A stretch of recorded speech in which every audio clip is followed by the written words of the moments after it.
আসসালামু আলাইকুম। মালিহা হোসাইন স্বাগত জানাচ্ছি এনটিভির দুপুরের খবরে। ক্রাউন সিমেন্ট শিরোনাম দেখছিলেন, এবার পুরো খবর। সাবেক স্পিকার শিরিন শারমিন চৌধুরীকে আদালতে নেওয়ার খবর জানাতে সরাসরি যুক্ত হচ্ছেন আমাদের senior correspondent apple Shahriar. Apple, Shirin Sharmin চৌধুরীর ব্যাপারে আর কি তথ্য রয়েছে আপনার কাছে, আর তাকে আদালতে নেওয়া হয়েছে কিনা জানাবেন।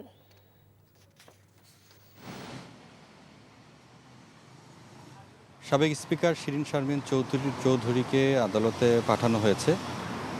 বেশ কিছুক্ষণ আগে একটি মাইক্রোবাসে করে তাকে পাঠানো হয় এবং লালবাগ যে থানার যে হত্যা চেষ্টা মামলা, সে মামলায় তাকে গ্রেপ্তার দেখানো হয়েছে। তবে যে মামলাটি কিন্তু এখন ডিবি তদন্ত করছে এবং ডিবি কর্মকর্তারা জানিয়েছেন তার শারীরিক যে অবস্থা, এই অবস্থায় কোনো রিমান্ড চাওয়া হয়নি, আদালতেই প্রেরণ করা হয়েছে। বিজ্ঞ আদালত সেটি দেখবেন, তাকে কারাগারে প্রেরণ করবেন নাকি জামিন দিবেন, এটি একটি বিষয়। এবং গোয়েন্দা কর্মকর্তাদের সঙ্গে আমি কথা বলেছি, তাকে কারাগারে তাকে যখন ডিবি কার্যালয়ে নিয়ে আসা হয় তখন থেকেই কিন্তু তাকে জিজ্ঞাসাবাদ করা হচ্ছে, অনেক বিষয়গুলো নানা বিষয় নিয়ে আলোচনা করা হয়েছে। সেই জিজ্ঞাসাবাদে তিনি অনেক গুরুত্বপূর্ণ তথ্য দিয়েছেন। তিনি জানিয়েছেন যেহেতু যদিও তার রিমান্ড আবেদন করা হয়নি, তারপরও যদি প্রয়োজন মনে করা হয়, অর্থাৎ যে তদন্ত যে করা হবে যে মামলাটিতে, যদি প্রয়োজন মনে করা হয় তাহলে রিমান্ড আবেদন করা হবে বলে জানানো হয়েছে। এবং একই সঙ্গে যখন জিজ্ঞাসাবাদ করা হয়, আমি গোয়েন্দা কর্মকর্তাদের সঙ্গে আমি কথা বলেছি, তারা যেটি বলছেন তিনি অনেকটা হতাশাগ্রস্ত অবস্থায় রয়েছেন এবং সে সময় যে কৃতকর্মতার আওয়ামী লীগ সরকারকে দীর্ঘ সময় রাখার যে তার যে একটি পরিকল্পনা ছিল সাবেক প্রধানমন্ত্রী শেখ হাসিনার, এবং তিনি কিন্তু খুব বিশ্বস্ত ছিলেন তার, অর্থাৎ সেই সময়টি যে পরিকল্পনা ছিল তারও একটু গুরুত্বপূর্ণ ভূমিকা ছিল সংসদে, যেহেতু তিনি স্পিকার ছিলেন। সেক্ষেত্রে সব কিছু মিলে তাকে জিজ্ঞাসাবাদ করা হয়েছে, তিনি অনেক গুরুত্বপূর্ণ তথ্য দিয়েছেন। তবে এখন যেহেতু তাকে আদালতে নেওয়া হয়েছে, পরবর্তী যে প্রক্রিয়া রয়েছে সেটি আমরা দর্শকদেরকে জানিয়ে দেব। জানছিলাম শিরিন শারমিনকে আদালতে নেওয়ার খবর। আন্তর্জাতিক অপরাধ ট্রাইব্যুনালে গুমের বিচারের পথ প্রশস্ত করতে ইন্টারন্যাশনাল ক্রাইমস ট্রাইব্যুনালস বিল 2026 জাতীয় সংসদে কণ্ঠভোটে পাশ হয়েছে। এই সংশোধনের মাধ্যমে গুমকে মানবতা বিরোধী অপরাধ হিসেবে সংজ্ঞায়িত করা হয়েছে। এ সময় আইনমন্ত্রী মোহাম্মদ আসাদুজ্জামান বলেন, গুমের বিচার সঠিক পথে আনতে এই বিল এনেছে সরকারি দল। তিনি অভিযোগ করেন, যারা বলে সরকার গুমের বিচার চায় না, সেটি সঠিক নয়। এই বিল পাশের মধ্য দিয়ে গুম প্রতিরোধ নিয়ে সরকারের দৃঢ় অবস্থানের জানান দেওয়া হয়েছে। এছাড়াও সংসদে বাংলাদেশ হাওর জলাভূমি সংরক্ষণ বিল, বিএসএমএমইউ সংশোধন বিল, রেজিস্ট্রেশন সংশোধন বিল, শেখ হাসিনা মেডিকেল বিশ্ববিদ্যালয় খুলনা সংশোধন বিল সহ বেশ কয়েকটি বিল সংসদে কণ্ঠভোটে পাশ হয়। এর আগে সকাল 10:30টায় স্পিকার হাফিজউদ্দিন আহমেদ বীর বিক্রমের সভাপতিত্বে সংসদ অধিবেশন শুরু হয়। কতটা কমিটেড সেইটাই মান্য, একই সাথে নৌ চলাচল, নদী, প্রাণ। এটি এমন একটি বিল যে বিলের মাধ্যমে আমরা আন্তর্জাতিক অপরাধ ট্রাইব্যুনালে গুমের বিচারকে সঠিক পথে নিয়ে যাওয়ার জন্য আমরা গুমকে একটি মানবতা বিরোধী অপরাধ হিসেবে ডিফাইন করেছি। সেই কারণে মাননীয় স্পিকার, যারা গুমের আইন নিয়ে আমরা গুম চাচ্ছি না, গুমের বিচার চাচ্ছি না বলছেন, তাদের জন্য বলছি এই আইনটা ভালো করে পড়ে দেখবেন। গুমের ব্যাপারে আমরা যে বিচার করতে বদ্ধপরিকর, সেইটারই একটি ডেমনস্ট্রেশন এই আইনের মধ্যে আমরা এনেছি মাননীয় স্পিকার। জুলাই বিপ্লবে চট্টগ্রামে ছাত্রদল নেতা ওয়াসিম আকরাম হত্যার বিচার প্রক্রিয়া শুরু হয়েছে আন্তর্জাতিক অপরাধ ট্রাইব্যুনালে। মঙ্গলবার বিচারপতি সৈয়দ নজরুল ইসলাম চৌধুরীর নেতৃত্বাধীন ট্রাইব্যুনাল 2 এই মামলার 22 আসামির বিরুদ্ধে পৃথক 3টি অভিযোগ আমলে নিয়েছেন। পলাতক আসামিদের বিরুদ্ধে গ্রেফতারি পরোয়ানা জারি হয়েছে। আসামিদের বিরুদ্ধে হত্যা, উস্কানি ও প্ররোচনার সুনির্দিষ্ট অভিযোগ আনা হয়েছে। এদিকে ট্রাইব্যুনালের গুমের মামলায় আগামী 1 মাসের মধ্যে অগ্রগতি হবে বলেও জানান চিফ প্রসিকিউটর। পরবর্তী শুনানির জন্য 19 এপ্রিল দিন ধার্য করা হয়েছে। সাংবাদিকদের এক প্রশ্নের জবাবে চিফ প্রসিকিউটর বলেন, গুম অধ্যাদেশ একটি অপ্রয়োজনীয় আইন ছিল। ট্রাইব্যুনালের আইনেই গুমের বিচার সম্ভব। আগামী 1 মাসের মধ্যে গুমের মামলার অগ্রগতি দেখা যাবে বলেও জানান তিনি। আমার কাছে মনে হচ্ছে যে এই গুম অধ্যাদেশটা একটা অপ্রয়োজনীয় আইন ছিল। গুম হওয়ার ক্ষেত্রে যে অপরাধটা, গুম অধ্যাদেশের আওতাধীন যে অপরাধটা ছিল, সেটা ইতোমধ্যেই আমাদের আইনে সেটা সংবিধিবদ্ধ ছিল। তো আমাদের আইনে যে গুমের অভিযোগ বিচারের এখতিয়ার ছিল, সেখানে আবার আরেকটা আইন করে আরেকটা ট্রাইব্যুনাল গঠন করার প্রয়োজনীয়তা ছিল বলে আমার কাছে মনেই হয়নি। গণভোটের রায় বাস্তবায়নের দাবিতে আগামী 9 এপ্রিল সপ্তাহব্যাপী লিফলেট বিতরণ এবং 11 ও 12 এপ্রিল মহানগর জেলায় জেলায় বিক্ষোভ সহ সপ্তাহব্যাপী কর্মসূচির ঘোষণা দিয়েছে 11 দলীয় ঐক্য। সকালে রাজধানীর মগবাজারে আল ফালাহ মিলনায়তনে বৈঠক শেষে সংবাদ সম্মেলনে এসব কর্মসূচির ঘোষণা দেওয়া হয়। বৈঠক সভাপতিত্ব করেন বাংলাদেশ খেলাফত মজলিসের আমির মামুনুল হক। বলেন, দুর্ভাগ্যজনকভাবে সরকার গণভোটের রায় বাস্তবায়ন না করে নানা রকম ছলচাতুরি করছে। সে কারণে বিরোধী দল নীরব থাকতে পারে না। আন্দোলনের মাধ্যমে গণভোটের রায় বাস্তবায়ন এবং ফ্যাসিবাদের প্রত্যাবর্তনকে ফিরিয়ে দেয়া হবে বলে হুঁশিয়ারি উচ্চারণ করেন মামুনুল হক। এ সময় জামায়াতের সেক্রেটারি জেনারেল অভিযোগ করেন, সংসদে একজন ব্যক্তি তার ইচ্ছে মতো আইনের ব্যাখ্যা দিয়ে জনগণকে বিভ্রান্ত করছেন। সংখ্যাগরিষ্ঠতার জোরে তারা অন্য পথে হাঁটছে। ভারসাম্যপূর্ণ রাজনৈতিক বন্দোবস্ত নিশ্চিত করার জন্য যেই গুরুত্বপূর্ণ অধ্যাদেশগুলো ছিল তার মধ্যে 20টি অধ্যাদেশকেই বর্তমান সরকার পাশ না করার সিদ্ধান্ত গ্রহণ করেছে। বর্তমান সরকারের কার্যক্রম আমাদেরকে আবার শঙ্কিত করে তুলছে যে তারা আবার ভিন্ন রূপে সেই ফ্যাসিবাদকেই বাংলাদেশে ফিরিয়ে আনতে চায়। দুর্নীতি, সিন্ডিকেট, অব্যবস্থাপনার চরম সংকটে জাতিকে ঠেলে দিয়ে এই সরকারের পক্ষে যে দেশ চালানো সম্ভব নয়। ওনারা নিজেদের ভাগ্য বদলাবার ধান্দায় আছেন, জাতির ভাগ্য বদলাবার ধান্দায় ওনারা নাই। ইউনূস সাহেব কীভাবে আসলেন, হাসিনা কিভাবে গেলেন, অ্যাটর্নি জেনারেল কীভাবে শপথ নিলেন, পার্লামেন্ট কিভাবে হলো, গণভোট কিভাবে হলো, কোথায় সংবিধান ছিল?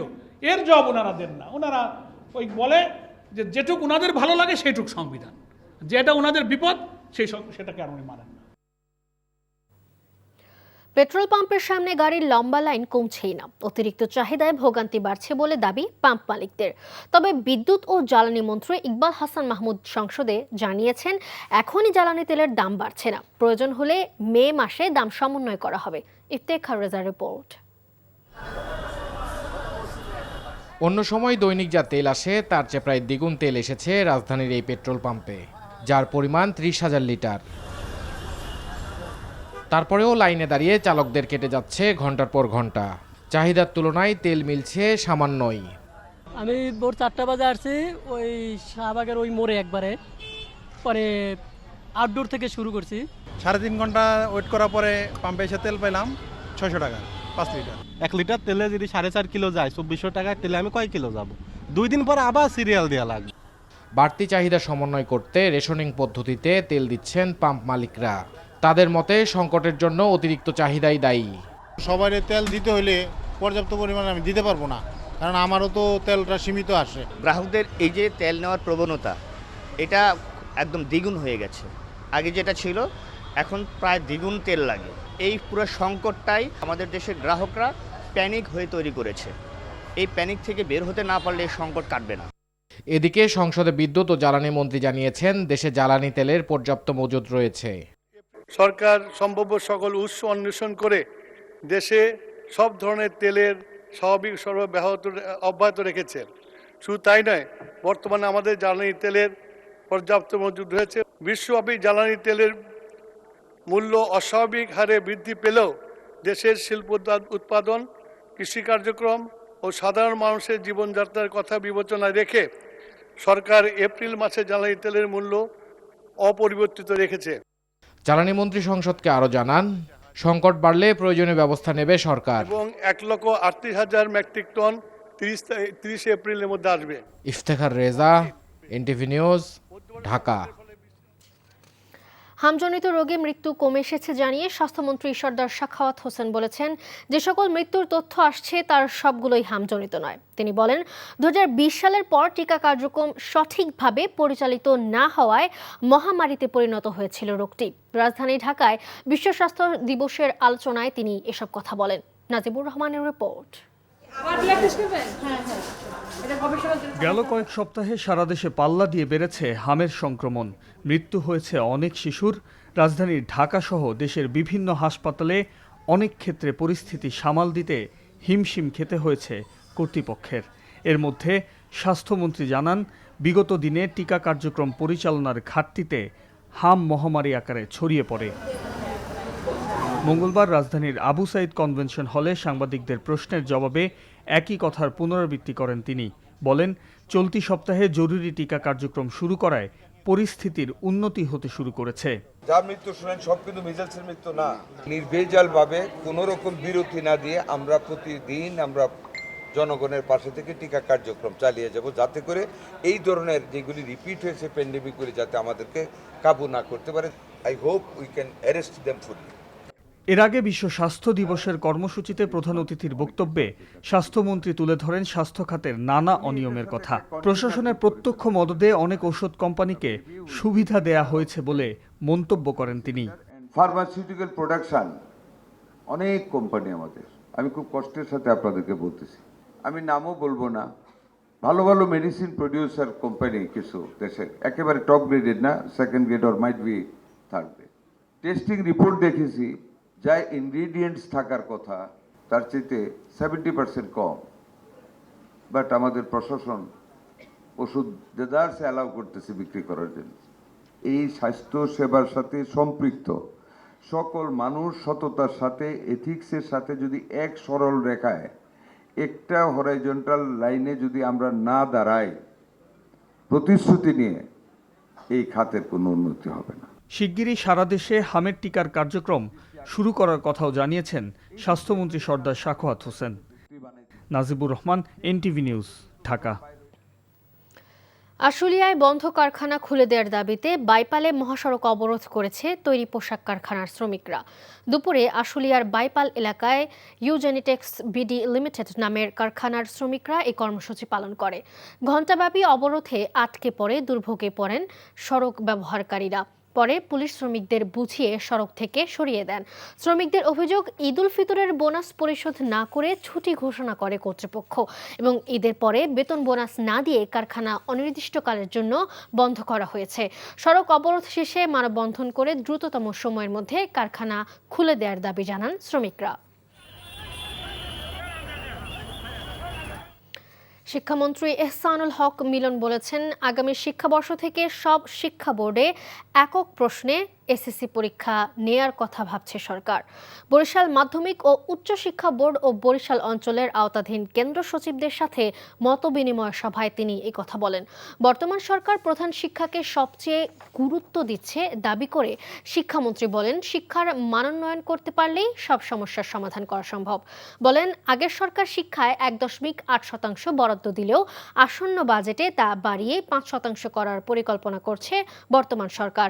এছাড়া মন্ত্রী আরো বলেন, জ্বালানি সংকট মোকাবেলায় মেট্রোপলিটন শহরের বিদ্যালয়গুলোতে সাময়িকভাবে অনলাইন ক্লাসের কথা ভাবা হচ্ছে।